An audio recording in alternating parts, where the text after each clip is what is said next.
नमस्तेस्तु भगवन् विश्वेश्वराय महादेवाय त्र्यम्बकाय त्रिपुरान्तकाय त्रिकाग्निकालाय कालाग्निरुद्राय नीलकण्ठाय मृत्युञ्जयाय सर्वेश्वराय सदाशिवाय श्रीमान् महादेवाय नमः।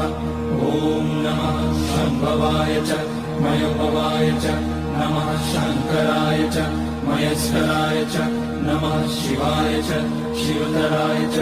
ॐ त्र्यम्बकं यजामहे सुगन्धिं पुष्टिवर्धनम् उर्वारुकमिव बन्धनान् मृत्योर्मुक्ष्यमामृतात्। नागेन्द्रहाराय त्रिलोचनाय भस्माङ्गराय महेश्वराय नित्याय शुद्धाय दिगम्बराय तस्मै नकाराय नमः शिवाय।